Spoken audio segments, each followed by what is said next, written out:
Bonjour monsieur. Bonjour monsieur. Présentez-vous s'il vous plaît. Moi c'est nom de famille Tamboura, prénom Moussa Bedi.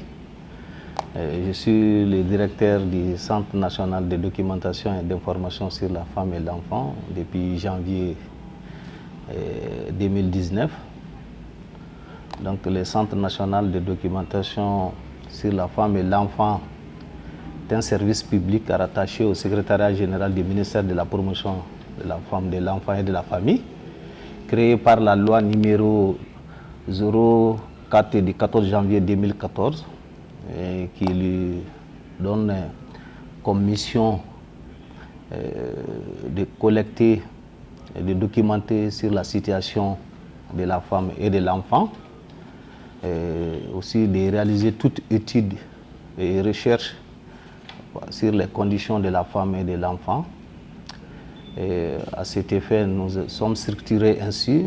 Nous avons le département et un département de la documentation, un département chargé de suivi, un département de l'observatoire de suivi de la condition de la femme, un département de l'observatoire de suivi de la condition de l'enfant, un département de l'IEC.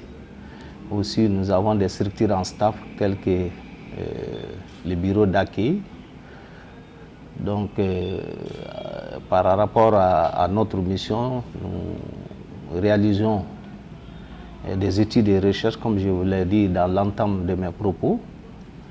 Et nous avons aussi la collecte. Nous réalisons des collectes supplémentaires et des collectes thématiques parce que nous utilisons beaucoup les informations issues des départements sectoriels, surtout des cellules et des structures sectorielles telles que les cellules de statistiques, de planification et de statistiques. Et nous utilisons aussi les données issues des grandes études, mais aussi nous réalisons des collectes d'informations qui viennent vraiment en complément de ces informations, de ces données. Voilà. Avez-vous une collaboration avec les organisations de la société civile, surtout féminine? Oui, nous collaborons beaucoup avec ces organisations. Je ne sais pas si vous avez été une fois visiter nos différentes installations. Vous savez que nous avons des espaces de contact ici qui sont mis à la disposition de ces femmes avec lesquelles nous organisons des conférences débats, des séances d'information. Non seulement nous leur donnons, fournissons l'appui en mettant à leur disposition ces espaces, mais aussi souvent en mettant à leur disposition des ressources humaines pouvant les appuyer dans l'animation de leurs différents séminaires et de leurs différentes conférences débats. Et comme je l'ai dit aussi, c'est la documentation disponible au niveau du CENDIF leur permet aussi vraiment de traiter et d'organiser, sinon de produire des documents qui leur servent pour la tenue de leurs conférences. Nous avons aussi ici une bibliothèque qui est très fréquentée par les femmes. Cette bibliothèque qui a au jour d'aujourd'hui plus de 5000 produits documentaires qui traitent vraiment de la situation de la femme et de l'enfant, non seulement plus spécifiquement du Mali, mais aussi maintenant dans le monde tout entier. Est-ce que vous êtes impliqué dans la mise en œuvre de la loi 25052? On sait que c'est une loi qui est là pour la promotion du genre. Oui, nous sommes impliqués. D'abord, ce qu'il faut retenir, c'est que l'adoption de loi s'inscrit dans la mise en œuvre de la politique nationale genre. Et il est dit dans le décret d'application de cette loi que le suivi et évaluation de l'application de la loi émane vraiment du mécanisme institutionnel à travers les comités d'institutionnalisation. Cela dit aussi, le CERDIF en tant que Centre national de documentation et d'information, nous avons pris des dispositions pour contribuer à la mise en œuvre de cette loi et à l'application de cette loi. Et à cet effet, nous avons interventions principales. Une qui permet vraiment de faire émerger les compétences féminines. Et à cet effet, nous avons initié un projet dénommé Projet d'émergence des compétences féminines, donc, dont la finalité doit être vraiment l'élaboration des répertoires sur les compétences féminines dans les différents secteurs d'activité. Comprenez par compétences féminines toute femme qui a une compétence avérée dans un domaine, que ce n'est pas seulement que des femmes diplômées, certes, mais aussi il y a toutes les femmes qui ont vraiment comme je l'ai dit, qui ont une compétence avérée.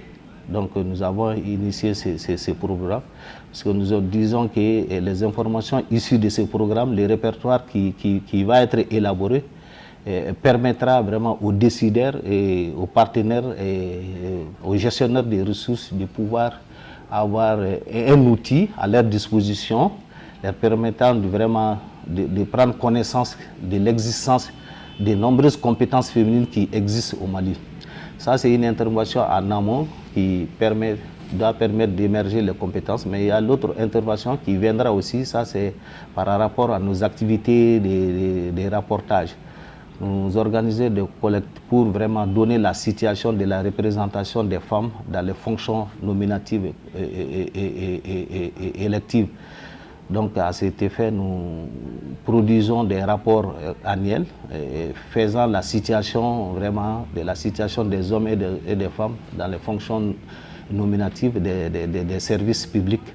Et nous avons un projet avec un partenaire tel que l'ONIFAM vraiment, et les rapports qui vont être issus de ces partenariats permettra de toucher, parce que nous n'avons pas encore, parce que les services publics, il y a les services publics de l'État, mais il y a aussi des services au niveau des collectivités et territoriales. Cette fois-ci, on va élargir vraiment la collecte jusqu'au niveau de ces services. Et il faut savoir aussi que nous produisons annuellement les bulletins statistiques. Depuis 2006, le CNDIF produit des bulletins statistiques qui donnent la situation statistique des femmes dans tous les domaines de développement. Voilà. Votre collaboration avec le ministère de la Promotion de la Femme et de l'Enfant, oui. parce que vous avez dit que vous êtes rattaché directement au secrétaire. Oui. Comment se passe la collaboration? Non, je peux dire que nous sommes ministère de la promotion, parce que quand vous dites ministère de la promotion de la femme, il y a les cabinets, il y a la ministre, il y a le secrétaire général, il y a le chef de cabinet, il y a les conseillers, mais il y a aussi les structures techniques. Nous faisons partie de ces structures techniques. Comme je l'ai dit dans l'entame par rapport à la présentation, je dis que c'est un service créé par une loi rattachée au secrétariat général du ministère de la promotion de la femme. Donc nous faisons partie de l'organigramme du ministère de la promotion de la femme, de l'enfant et de la famille. Et tout ce que je viens de vous énumérer, ça c'est par rapport aux réalisations spécifiquement CNDIF. Sinon, vous avez parlé de la loi 052, en plus du CNDIF, pratiquement toutes les autres structures du ministère, de par leur mission, y contribuent, notamment la Direction nationale de la femme. Il y a aussi le secrétariat permanent, surtout le secrétariat permanent de la politique nationale, genre, qui est vraiment l'instance chargée d'impulser, vraiment de suivre tous ces programmes, toutes ces politiques et tous ces programmes qui interviennent dans le cadre de la mise en œuvre de la politique nationale, genre, qui sert aussi de conseiller au Conseil supérieur de la politique nationale, genre. Au-delà des organisations de la société civile, est-ce que vous avez des cadres d'échange avec les cellules des partis politiques femmes, les bureaux des partis politiques femmes par rapport à la promotion de la loi 2015-052? Bon, le syndicat pas spécifiquement, mais à travers les instances de concertation qui sont pilotées par les cabinets, nous faisons partie, nous sommes conviés à ces différentes rencontres. Il y a des instances au niveau du ministère pilotées au niveau des cabinets qui ont vraiment des cadres d'échange avec ces organisations. Mais nous, en tant que syndicat, pas spécialement un cadre formel entre nous. Mais comme je l'ai dit, nous sommes une structure du ministère, donc s'il y a une instance ou des instances créées au niveau du ministère qui collaborent avec les partis, les cadres, les partis politiques, forcément nous sommes concernés en tant que structure chargée de documenter la situation, en tant que structure chargée vraiment de fournir, de mettre à la disposition les informations